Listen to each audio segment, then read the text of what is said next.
ଜୟ ଜଗନ୍ନାଥ। ଆଜି ଆମେ ଏଠାରେ କେତେ ଗୁଡ଼ିଏ MCQ କ୍ୱେଶ୍ଚିନ୍ ଆଲୋଚନା କରିବା, ଯୋଉଟା କି ତମର ସ୍ଥାନୀୟ ସ୍ୱୟ ଶାସନ ଉପରେ ଆଧାରିତ ଏବଂ ଏଇ ସିରିଜରେ ତୁମେ କେବଳ ପଞ୍ଚାୟତ ରାଜ ସମ୍ବନ୍ଧୀୟ MCQ ପାଇବ। ପ୍ରଥମେ କ୍ୱେଶ୍ଚିନ୍ ଆରମ୍ଭ କରିବା। ଲୋକାଲ ସେଲ୍ଫ ଗଭର୍ଣ୍ଣମେଣ୍ଟର ମୂଳ ଅର୍ଥ କ'ଣ? ଅପସନ ଗୁଡ଼ିକ ଅଛି କେନ୍ଦ୍ର ସରକାରଙ୍କ ଦ୍ୱାରା ଶାସନ, ରାଜ୍ୟ ସରକାରଙ୍କ ଦ୍ୱାରା ଶାସନ, ସ୍ଥାନୀୟ ଲୋକମାନେ ନିଜେ ନିଜେ ଶାସନ କରିବା, ବିଦେଶୀ ଶାସନ। ସଠିକ ଆନ୍ସରଟି ହେବ ସ୍ଥାନୀୟ ଲୋକମାନେ ନିଜ ନିଜ ଦ୍ୱାରା ଶାସନ କରିବା। 2 ନମ୍ବର କ୍ୱେଶ୍ଚିନ୍ଟି ଅଛି ଗ୍ରାମ ସ୍ତରରେ ସ୍ଥାନୀୟ ସରକାରଙ୍କୁ କ'ଣ କୁହାଯାଏ? ଅପସନ 1 ମ୍ୟୁନିସିପାଲିଟି, ଅପସନ ବି ଗ୍ରାମ ପଞ୍ଚାୟତ, ଅପସନ ସି ଜିଲ୍ଲା ପରିଷଦ, ଅପସନ ଡି ନଗର ନିଗମ। ସଠିକ ଆନ୍ସରଟି କ'ଣ ହେବ? ସଠିକ ଆନ୍ସରଟି ହେବ ଗ୍ରାମ ସ୍ତରରେ ଥିବା ସ୍ଥାନୀୟ ସରକାରକୁ କ'ଣ କୁହାଯାଏ? ଗ୍ରାମ ପଞ୍ଚାୟତ। 3 ନମ୍ବର କ୍ୱେଶ୍ଚିନ୍ ଅଛି ଗ୍ରାମ ପଞ୍ଚାୟତର ମୁଖ୍ୟ କିଏ? Option A sarpanch, B governor, C mayor, D collector.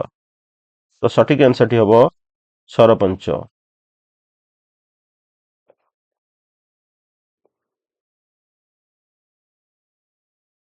4 number କ୍ୱେଶ୍ଚିନ୍ଟି ଅଛି ପଞ୍ଚାୟତ ରାଜ ବ୍ୟବସ୍ଥା କେଉଁ ସ୍ତରରେ କାର୍ଯ୍ୟ କରେ? ପଞ୍ଚାୟତ ରାଜ ବ୍ୟବସ୍ଥା 1 ସ୍ତରରେ, 2 ସ୍ତରରେ, 3 ସ୍ତରରେ ଏବଂ 4 ସ୍ତରରେ।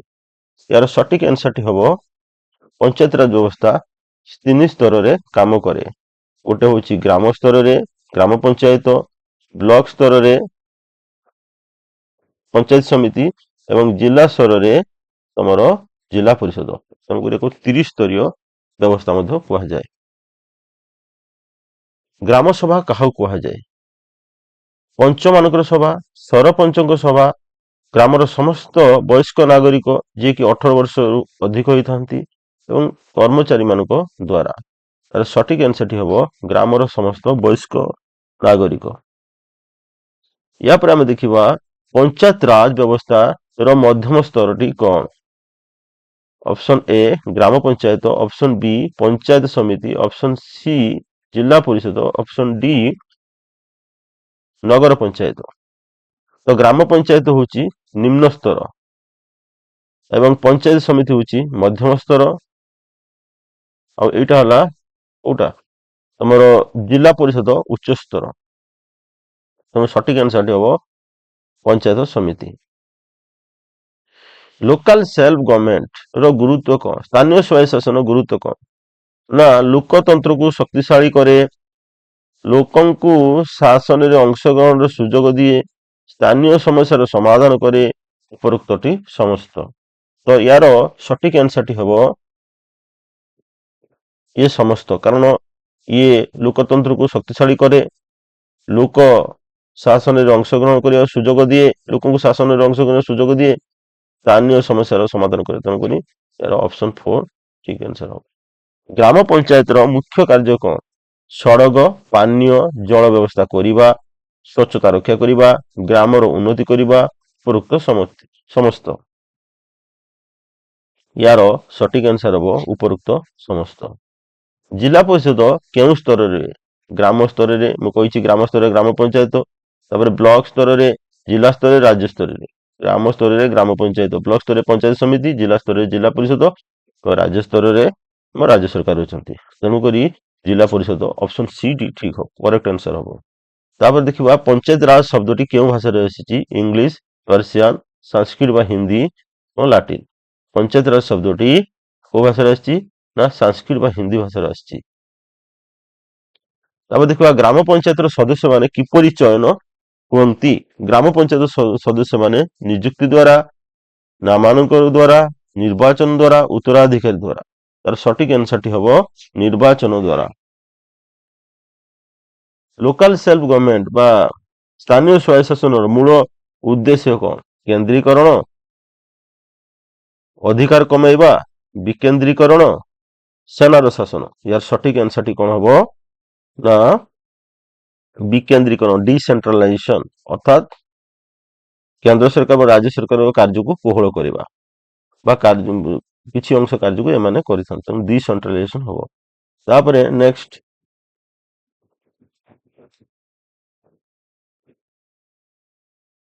ପଞ୍ଚାୟତ ରାଜ ବ୍ୟବସ୍ଥାକୁ ସାମ୍ବିଧାନିକ ମାନ୍ୟତା କେଉଁ ସଂଶୋଧନ ବଳରେ ହୋଇଥିଲା? 42 ଆମେଣ୍ଡମେଣ୍ଟ ବା 42ତମ ସମ୍ବିଧାନ ସଂଶୋଧନ, 73rd କନଷ୍ଟିଟ୍ୟୁସନାଲ ଆମେଣ୍ଡମେଣ୍ଟ ଯୋଉଟା କି ତମର 73ତମ ସମ୍ବିଧାନ ସଂଶୋଧନ, ଏବଂ ତମର ହଉଛି 84ତମ ଆମେଣ୍ଡମେଣ୍ଟ 84ତମ ସଂଶୋଧନ ଏବଂ 86ତମ ସମ୍ବିଧାନ ସଂଶୋଧନ। ଏହା ସଠିକ ଆନ୍ସରଟି ହଉଛି 73rd କନଷ୍ଟିଟ୍ୟୁସନାଲ ଆମେଣ୍ଡମେଣ୍ଟ ବା 73ତମ ସମ୍ବିଧାନ ସଂଶୋଧନ, ଯୋଉଟା କି 1942 ମସିହାରେ ହେଇଥିଲା। ଆଉ ଆର୍ଟିକିଲ 243।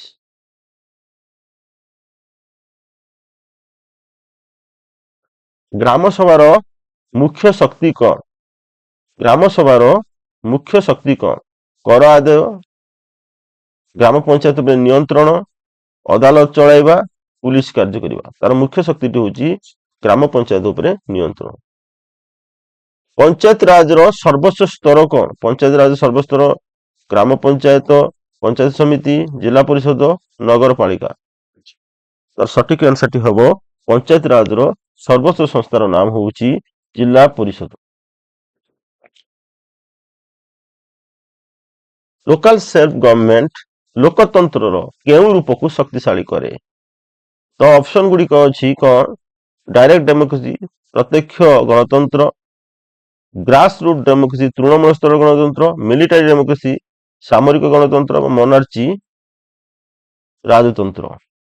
ତ ଏଇଟା କଣ କରେ ନା ଏଇଟା କରେ ଗ୍ରାସ ରୁଟ ଲେବୁଲ ଡେମୋକ୍ରେସି ବା ତୃଣମୂଳ ସ୍ତର ଗଣତନ୍ତ୍ରକୁ କଣ କରେ? ଶକ୍ତିଶାଳୀ କରେ। ଗ୍ରାମ ପଞ୍ଚାୟତର ଆୟର ଉତ୍ସ କଣ? କର, ଜରିମାନା, ସରକାରୀ ଅନୁଦାନ, ଉପରୋକ୍ତ ସମସ୍ତ। ତ ଅପସନ ଗୁଡିକ ହବ ଉପରୋକ୍ତ ସମସ୍ତ। ପଞ୍ଚାୟତ ରାଜର 3ଟି ସ୍ତରର ବ୍ୟବସ୍ଥା କେଉଁ ରାଜ୍ୟରେ ପ୍ରଥମେ ଆରମ୍ଭ ହୋଇଥିଲା? ଓଡ଼ିଶା, ୱେଷ୍ଟବେଙ୍ଗଲ, ରାଜସ୍ଥାନ, ବିହାର। ପ୍ରଥମେ ଆରମ୍ଭ ହୋଇଥିଲା ରାଜସ୍ଥାନ। ଗ୍ରାମ ପଞ୍ଚାୟତର କାର୍ଯ୍ୟକାଳ ସାଧାରଣତଃ କେତେ ବର୍ଷ? 3 ବର୍ଷ, 4 ବର୍ଷ, 5 ବର୍ଷ, 6 ବର୍ଷ। କେତେ ବର୍ଷ? ନା କାର୍ଯ୍ୟକାଳ ସାଧାରଣତଃ 5 ବର୍ଷ। ପଞ୍ଚାୟତ ରାଜ ବ୍ୟବସ୍ଥାରେ ମହିଳାମାନଙ୍କ ପାଇଁ କେତେ ପ୍ରତିଶତ ସ୍ଥାନ ସଂଗ୍ରହ ହୋଇଛି? 25%, 33%, 40% ଏବଂ 50%। ତମର ସଠିକ ଆନ୍ସରଟି ହବ କେତେ? ନା 33%। କିନ୍ତୁ କ୍ୱେଶ୍ଚନ ଯଦି ଓଡ଼ିଶାର କଥା ପଚାରେ ତାହେଲେ ତାହା ହବ 50%। ନେକ୍ସଟ, ଲୋକାଲ ସେଲ୍ଫ ଗଭର୍ଣ୍ଣମେଣ୍ଟରେ ବା ତୃଣମୂଳ ସ୍ତର ସରକାରରେ ଲୋକମାନେ କେଉଁ ଭୂମିକା ଗ୍ରହଣ କରନ୍ତି? ନିର୍ଦ୍ଦେଶ ପାଳନ କରନ୍ତି, ନିଷ୍ପତ୍ତି ନିଅନ୍ତି, କେବଳ ଦର୍ଶକ ଆଉ ବିରୋଧ କରନ୍ତି। ଏହାର ସଠିକ ଆନ୍ସରଟି ହବ କଣ? ନା କେବଳ ନିଷ୍ପତ୍ତି ନେଇପାରନ୍ତି। ଗ୍ରାମ ପଞ୍ଚାୟତର କେଉଁ ସମସ୍ୟା ସମାଧାନ କରେ? ସ୍ଥାନୀୟ, ରାଜ୍ୟ, ଜାତୀୟ ଏବଂ ଆନ୍ତର୍ଜାତୀୟ। ସଠିକ ଆନ୍ସରଟି ହବ ସ୍ଥାନୀୟ ଲୋକଙ୍କର ସମସ୍ୟା ସମାଧାନ କରିଥାଏ। 23 ନମ୍ବରଟି ଆସିଛି କଣ? ନା ପଞ୍ଚାୟତ ସମିତି କେଉଁ ସ୍ତର ସହିତ ସମ୍ପୃକ୍ତ? ବହୁ ସହଜ କ୍ୱେଶ୍ଚନ। ଭିଲେଜ, ବ୍ଲକ, ଡିଷ୍ଟ୍ରିକ୍ଟ ଏବଂ ଷ୍ଟେଟ। ତାର ସଠିକ ଆନ୍ସରଟି ହବ କଣ? ନା ପଞ୍ଚାୟତ ସମିତି ହଉଛି ତମର ବ୍ଲକ ସ୍ତର। ନେକ୍ସଟ, ଗ୍ରାମ ସଭା ବୈଠକ କିଏ ଡାକେ? Governor, collector, sarpanch, MLA. କିଏ ଡାକନ୍ତି? ତୁମର କିଏ ଡାକନ୍ତି? ସରପଞ୍ଚ। ଗ୍ରାମ ସଭା ବୈଠକ ସରପଞ୍ଚ ଡାକନ୍ତି।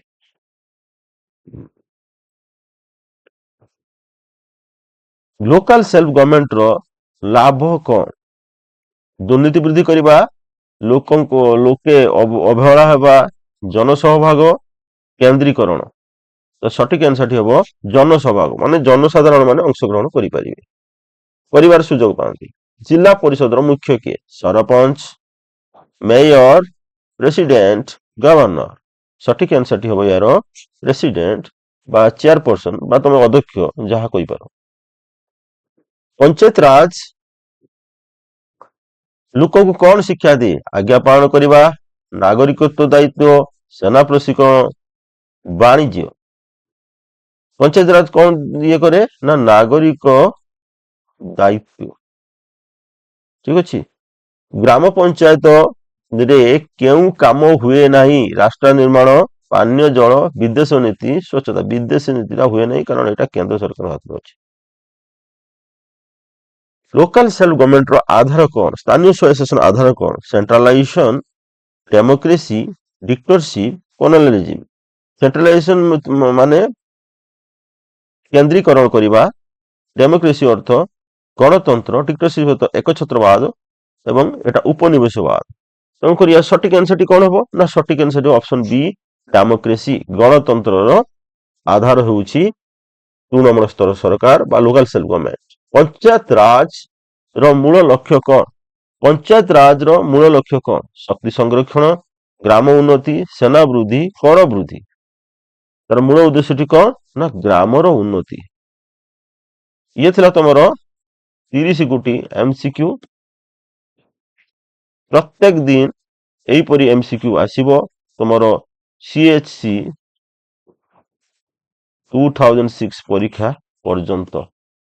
ତେଣୁ ଭିଡିଓ ପ୍ରତ୍ୟେକ ଦିନ ଦେଖନ୍ତୁ ଏବଂ ଭଲ ମାର୍କସ ମଧ୍ୟ ସ୍କୋର କରିନିଅ।